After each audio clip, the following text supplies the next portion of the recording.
Boa tarde, irmãos. Mais uma vez aqui, reunidos pelas nossas redes sociais, para vivenciarmos mais uma palestra do nosso Centro Espírita Despertar da Consciência, nessa tarde de hoje.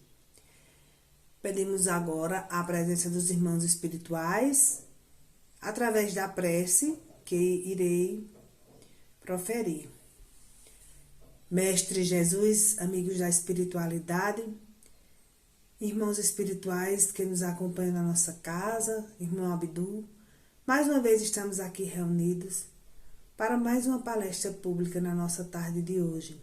Que neste momento nós possamos colocar o nosso pensamento e o nosso coração voltados ao Pai, aos ensinamentos do Evangelho, para que possamos aprender mais, crescer mais, vivenciar mais o Evangelho e evoluir cada vez mais como seres humanos, acompanhando o rumo na evolução do nosso planeta Terra. Que o nosso irmão traga palavras simples e esclarecedoras para que possamos compreender cada vez mais. Que assim seja. Hoje nós teremos a palestra com o nosso irmão Jesus Martins, do Centro Espírita Novo Horizonte de Serra Talhada, que trará para a gente o tema A Terceira Revelação. Então nós poderemos agora nos preparar para entendermos, para compreendermos o que o nosso irmão irá nos transmitir. Pedimos aos irmãos que desejarem, coloquem um copo com água ao lado do seu aparelho celular, do seu computador, do seu notebook, que a água será fluidificada durante todo este período da nossa palestra. Que todos tenhamos uma boa palestra.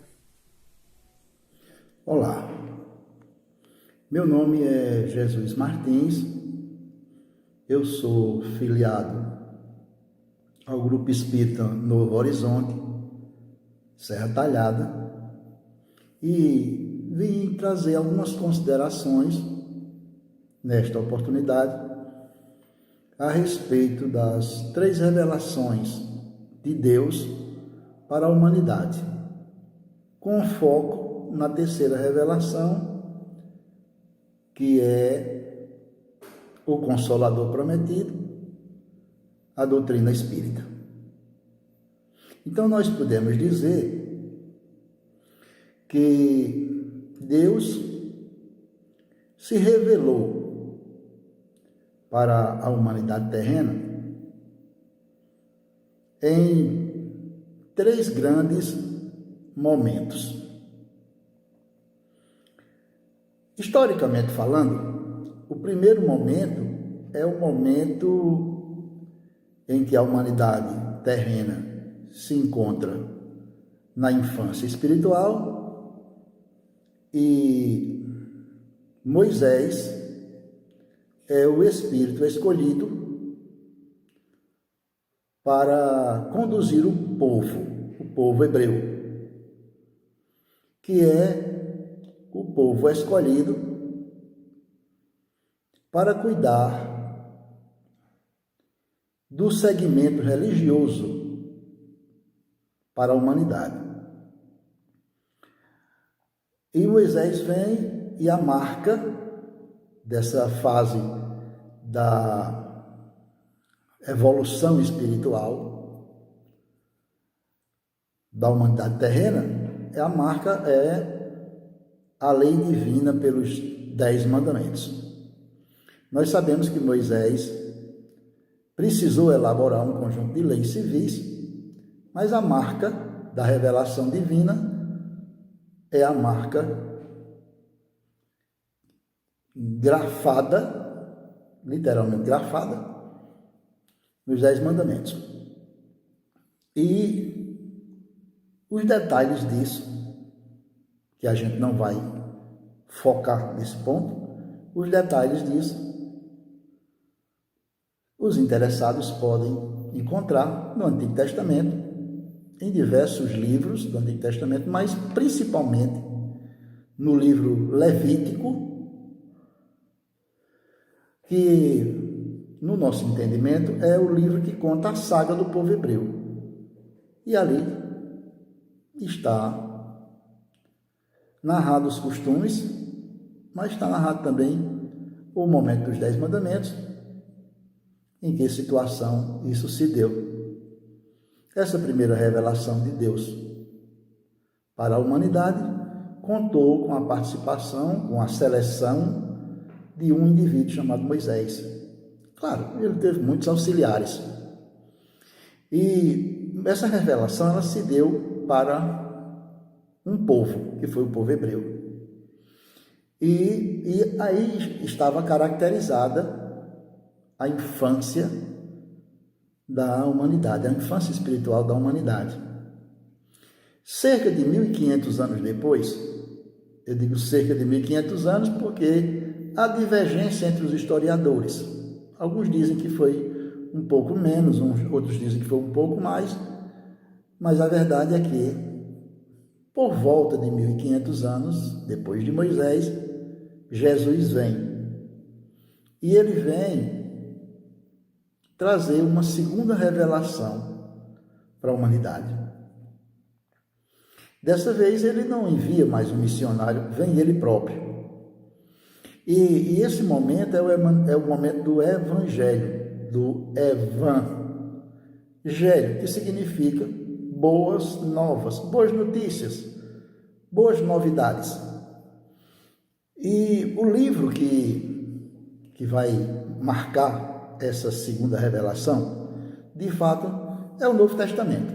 Mas a gente vai encontrar lá 4 livros específicos que detalham essa revelação, essa segunda revelação, que são os livros de Lucas, de Mateus, Marcos e João. Cada um vai registrar suas lembranças, suas memórias a respeito daquilo que presenciaram sobre a convivência, sobre Jesus, a convivência com Jesus. O Novo Testamento, então, ele vai apresentar para nós esses 4 evangelhos e ele marca um momento em que a humanidade, espiritualmente falando, entrou na fase adulta. Essa segunda revelação, ela não vai ser mais somente para um povo, ela se dá para um povo, mas ela se estende por uma região. Então, ainda é um indivíduo que traz. Na primeira revelação é Moisés, o encarregado disso. A segunda é o próprio Cristo, mas agora ele expande para começando por um povo, que ainda é o povo hebreu, mas o Evangelho se expande. A tarefa que cabe aos seguidores de Jesus, aos apóstolos e depois discípulos, porque cada apóstolo conseguiu fazer discípulos, então se expandiu, né? E depois vem Paulo, que faz uma expansão bem maior da segunda revelação. Antes, porém, de Jesus ser crucificado, ele, diante do pesar dos discípulos, ele sentiu, né, que os apóstolos estavam entristecidos com aquela notícia de que ele haveria de morrer. E ele promete que, em tempo oportuno, ele vai rogar ao Pai, e o Pai vai enviar um outro Consolador, o Espírito Verdade. Em algumas traduções dizem que é o Santo Espírito, noutras traduções diz que é o Espírito Santo. Isso aí foi questão de tradutor, e há um prejuízo no entendimento disso, mas o Espírito Verdade é como chegou aos nossos dias o Espírito Santo, o Santo Espírito, o Espírito Verdade. Nós, os espíritas, ficamos com essa promessa de Jesus, que enviaria um outro Consolador, o Espírito Verdade. E em 1850, 1840 e alguma coisa da nossa era, começaram a acontecer alguns fenômenos na Europa, em particular na Inglaterra e na França. E da manifestação e desses fenômenos, do que eles produziram, houve uma propagação de uma novidade, de uma ideia, enfim, uma manifestação feita pelos Espíritos. não foi mais por um indivíduo, pelos espíritos através de diversos indivíduos que depois foram denominados, foram chamados de médiuns. E em decorrência dessas manifestações, um senhor estudioso, um pedagogo chamado Hipólito Leon, que depois vai adotar o nome de Allan Kardec, ele se interessou para estudar esses fenômenos que estavam acontecendo na Europa, principalmente na França. Ele é um francês e ele vai se interessar por esses fenômenos, começa a estudar, e do estudo que ele faz, das anotações e das pesquisas que ele faz, do intercâmbio que ele estabelece com diversas cidades de diversos países onde as manifestações estão acontecendo, ele vai juntar um material, muita coisa escrita, e aí o fruto dessa pesquisa e dessas anotações e dessas comunicações que estão chegando às mãos dele, como sendo comunicações dadas pelos espíritos através de diversos médiuns em várias cidades de diversos países, ele consegue, então, organizar uma obra. Essa obra é intitulada O Livro dos Espíritos. Com a primeira edição de O Livro dos Espíritos, se oficializa para a humanidade terrena a terceira revelação. A terceira revelação, que é o Consolador, a chegada do Consolador prometido por Jesus. Esse Consolador não é mais um indivíduo para um povo. É um conjunto de indivíduos para a humanidade terrena. Por que um conjunto de indivíduos? Porque os espíritos superiores vão se manifestar em diversos pontos do globo, através de diversos médiuns, e vão comunicar, vão começar a trazer notícias do mundo espiritual para o mundo físico. Ou seja, dos chamados mortos para os chamados vivos. Nós, os espíritos, dizemos assim, dos desencarnados para os encarnados. Os encarnados somos nós que estamos na carne. Os desencarnados são aqueles que passaram pelo fenômeno da morte e estão sem corpo de carne, estão na vida espiritual. Então, com a edição do Livro dos Espíritos, se oficializa na Terra a chegada do Consolador prometido.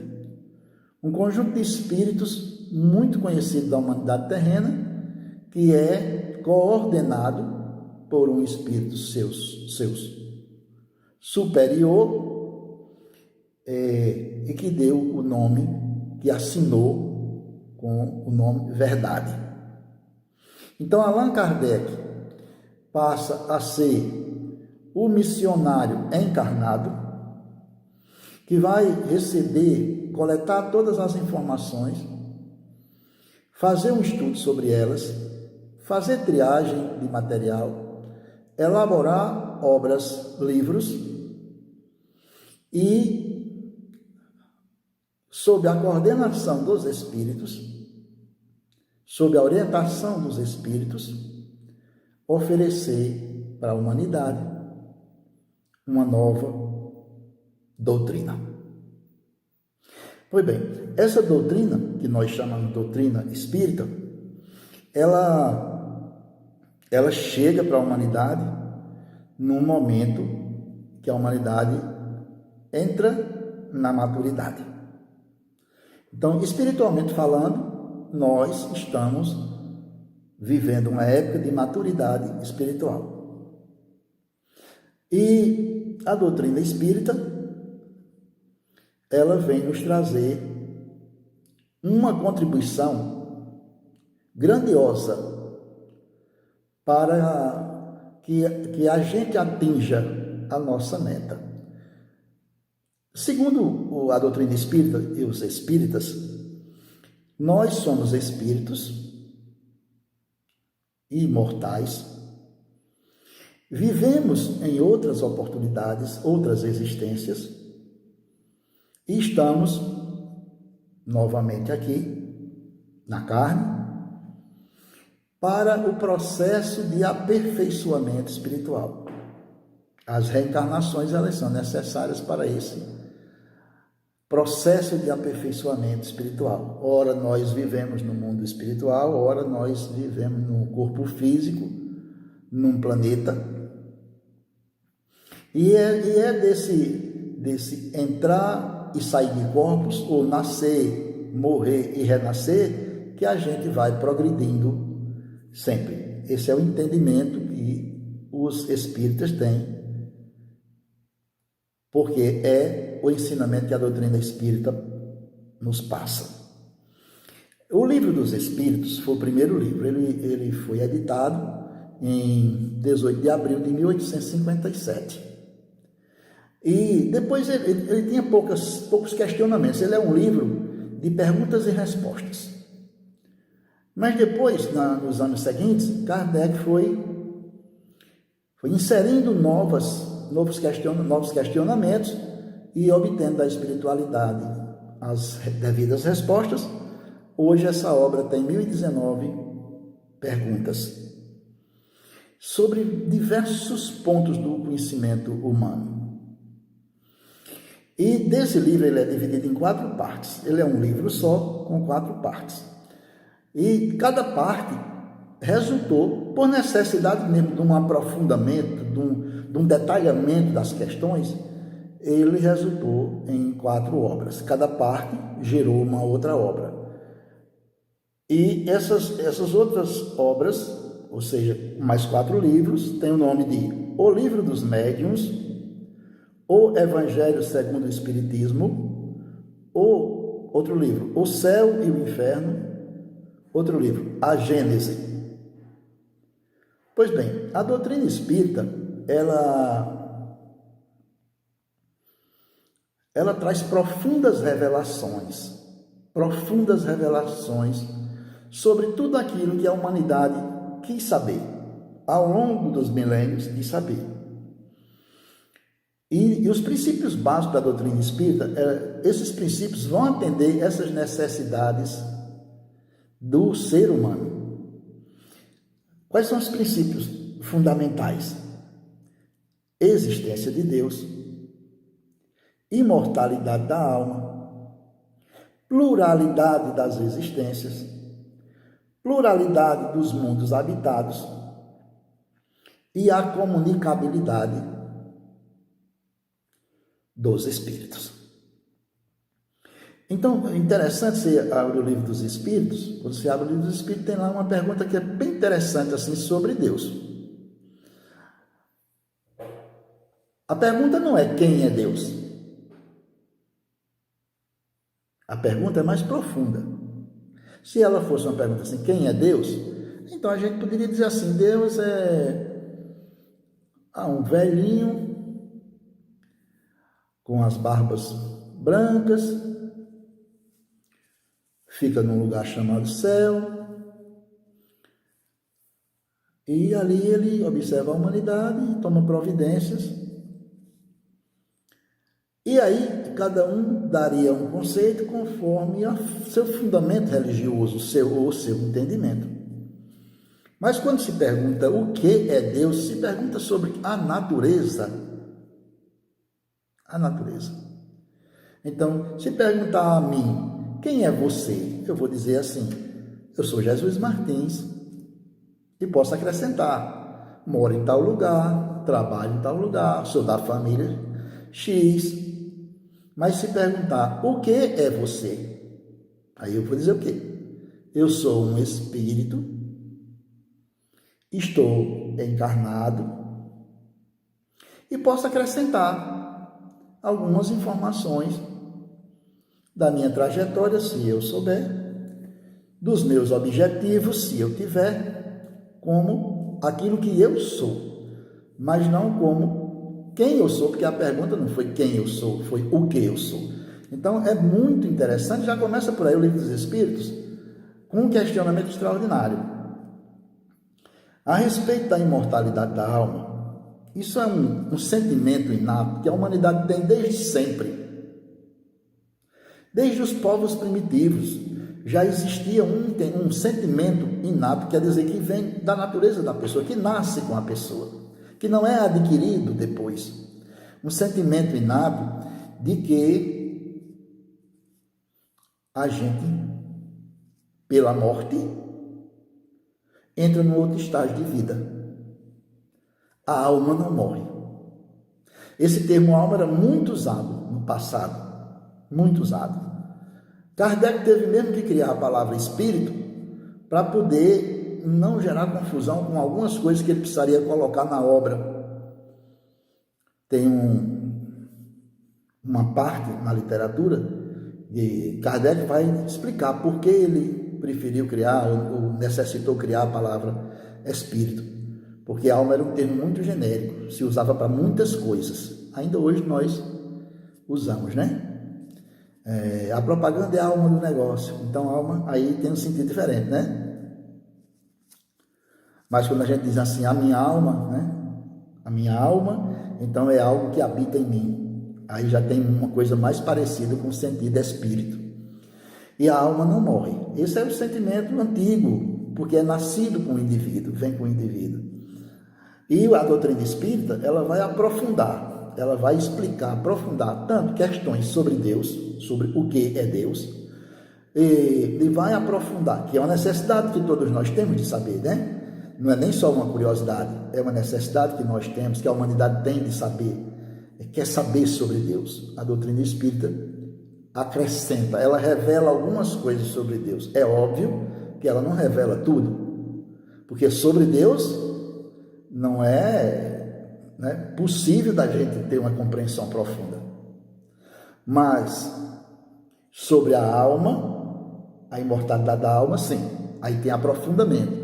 Então, um outro pilar, né, um outro princípio fundamental da doutrina espírita é a imortalidade da alma, e aí tem um aprofundamento, muitos questionamentos, muitas explicações, muitas instruções dos espíritos a respeito disso, dos espíritos superiores, né? O outro fundamento é pluralidade das existências. Tem gente que pensa que a reencarnação é uma criação do espírita, do espiritismo. Não é. A reencarnação é tão antiga quanto a humanidade. No tempo de Jesus, ao tempo de Jesus, a reencarnação não tinha esse nome, claro, mas era entendido como ressurreição, mas não como ressurreição do jeito que nós entendemos hoje, o que nós queremos entender hoje, porque hoje, como o Ocidente, né, nós que vivemos no Ocidente, entendemos, ou como nos foi ensinado, é que morre o corpo, e o corpo, embora ele se decomponha, um dia, quando Deus quiser, ninguém sabe quando, não tem data marcada, esse corpo vai ressurgir. Então, as ciências atuais, principalmente a química, prova que não é possível. Mas se você estiver conversando com alguém que tem bastante fundamento assim, de crença religiosa, a pessoa pode dizer assim, mas Deus tem poder. Está duvidando do poder de Deus? Muitas vezes se fecha um debate com isso aí, encerra uma conversa com isso aí. Mas o espírita, ele é convidado a ser um livre pensador. Ele é convidado a estudar, a querer saber, a pesquisar. E aí a gente entra nesse questionamento de que é possível renascer. E a gente vai encontrar esse princípio de crença entre os antigos egípcios e diversos povos da antiguidade, e vamos encontrar também entre os hebreus ao tempo de Jesus, onde Jesus inclusive questiona algumas vezes seus discípulos a respeito de João Batista, por exemplo, que estava sendo aguardado o renascimento de Elias, do profeta Elias. Tem passagens no Novo Testamento que deixa bem claro que o povo esperava esse que tinha morrido voltar. Então a crença de que era possível voltar, renascer, era comum, crença comum entre os hebreus. Eles só não sabiam como era o processo. E a doutrina espírita, ela vem revelar para nós,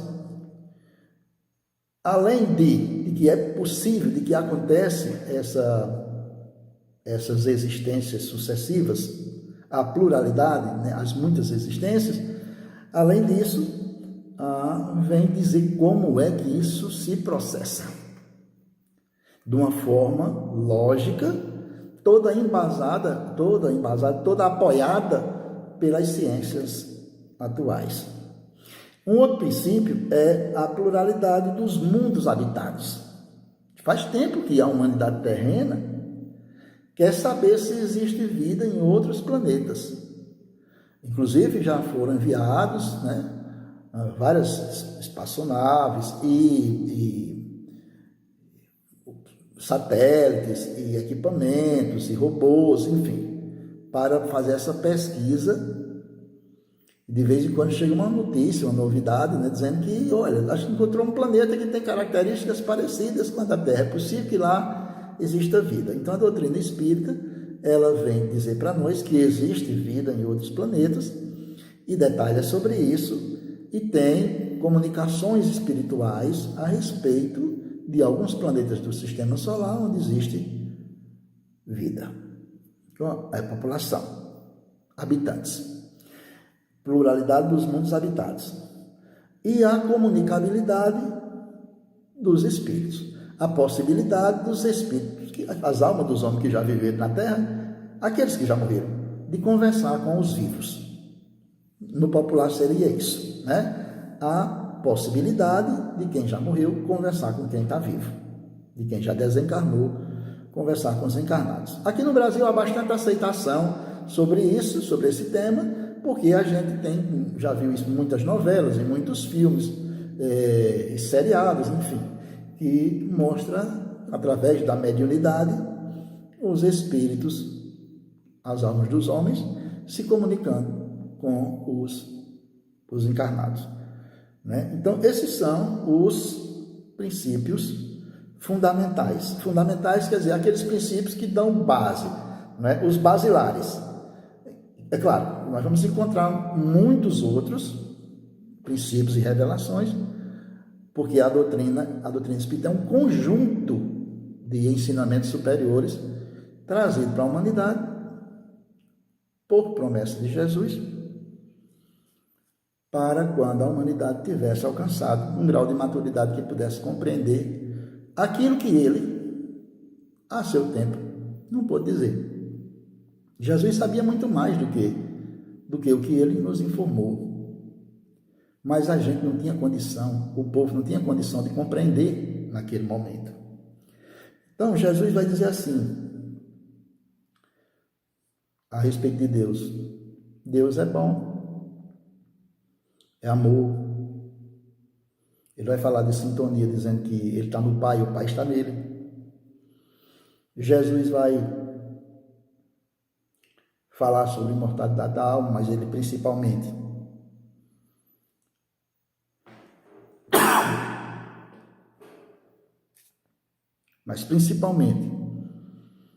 ele prova isso porque 3 dias depois de falecido ele ressurge em espírito, passa cerca de 40, 50 dias convivendo com os seus apóstolos, com os discípulos, já tendo falecido.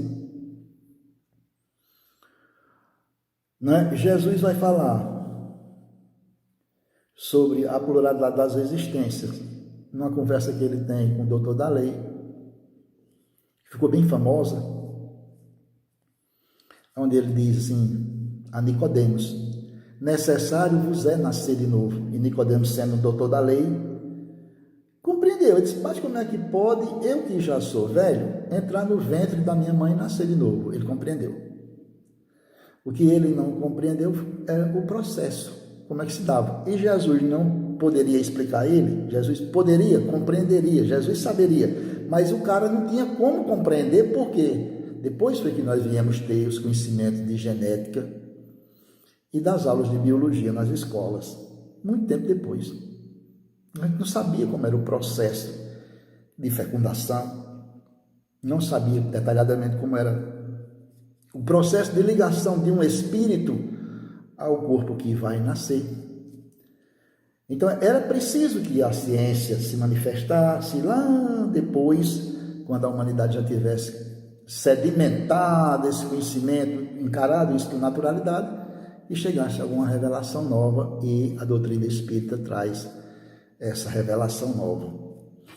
Então, a respeito da pluralidade dos mundos habitados, Jesus disse: há muitas moradas na casa de meu Pai. Quando ele estava acalmando os seus discípulos ali pertinho do momento da cruz, pertinho, faltavam alguns dias, e ele vai acalmar dizendo isso, né?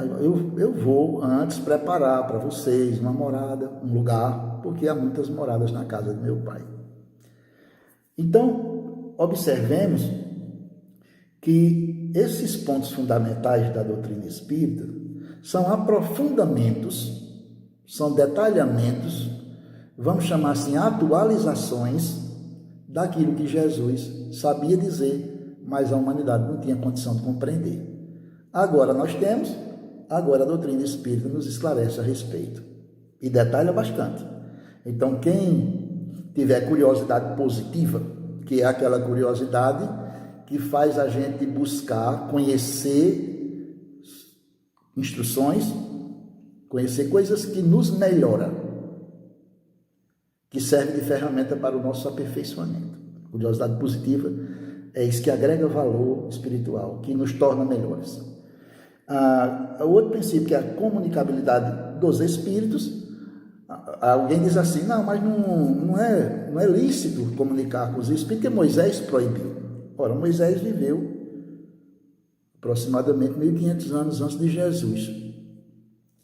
Se Moisés proibiu, é porque era uma coisa que acontecia.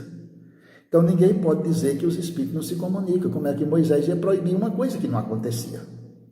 Como é que eu posso proibir alguém de fazer uma coisa que não está sendo feita, que não é possível fazer?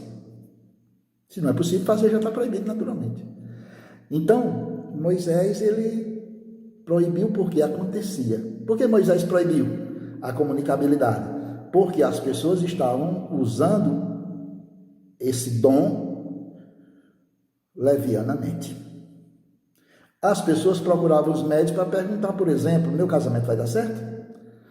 Esse negócio que eu quero fazer vai dar lucro? E a doutrina espírita nos diz que a mediunidade é um dom. Ele usa essa expressão, santo, que deve ser usado santamente. Então, o médium espírita é espírita. Observemos que tem por aí, de vez em quando acontece um escândalo, alguma coisa que envolve alguém que é médium. Mas a pergunta é médium espírita? Porque o espírita é o que ele recebe essas orientações. Ele tem uma base de conhecimento que a doutrina espírita lhe oferece. Se ele tem essa base, ele não procede contrariamente a essa base, principalmente no exercício da mediunidade. Então, a comunicação entre o encarnado e o desencarnado, entre o vivo e o morto, Moisés proibiu porque estava sendo usado de forma banal, leviana. E ele sabia, Moisés era médium da categoria dos efeitos físicos, o cara que sabe produzir fenômenos e que tem uma energia, um fluido que permite aos espíritos produzirem fenômenos. Então, ele sabia que isso era de ordem divina e não podia ser utilizado banalmente, levianamente. Por isso que ele proibiu. Jesus Cristo, 1500 anos depois, veio e providenciou para que a mediunidade fosse distribuída a muitas pessoas.